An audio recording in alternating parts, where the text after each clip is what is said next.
Former Indian captain and Sachin Tendulkar's longest-standing batting partner Sourav Ganguly spoke extravagantly about his ex-colleague and opening partner Sachin Tendulkar. Calling Sachin India's Bharat Ratna, Dada said he was happy to witness the last match played by the batting maestro on 16 November on Wankhede.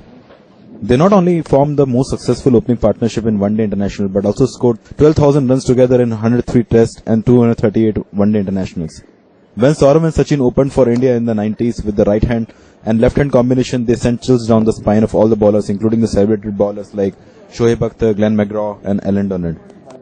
At a recent event, Sourav Ganguly applauded Sachin Tendulkar's achievements on the 22 yards for the last 25 years and termed the legend the Bharat Ratna of India.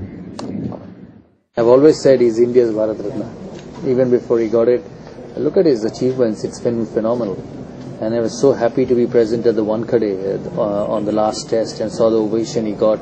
He's an achiever, and you know, in sports you actually achieve because it's different. When you walk past that rope in the middle, it's all about your talent. Nothing can influence that. The runs you score, the wickets you take, it's about all your ability in you, and this man has done it for 25 years.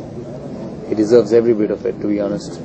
Well, he doesn't need suggestions. I'm sure he'll have lots and lots to do once he finishes cricket. He'll actually have more to do once he finishes cricket, because I realized that when I finished, because when I played for India, it was just about cricket. You know, you would play cricket and the rest of the day you would do nothing. You would rest and get ready for the next day.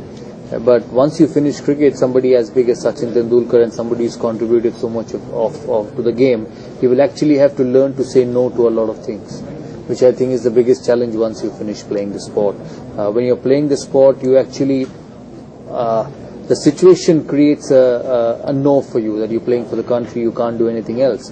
But when you don't play the sport anymore, there's so many opportunities, and he will actually have to find out ways to say no, that I don't want to be involved in this.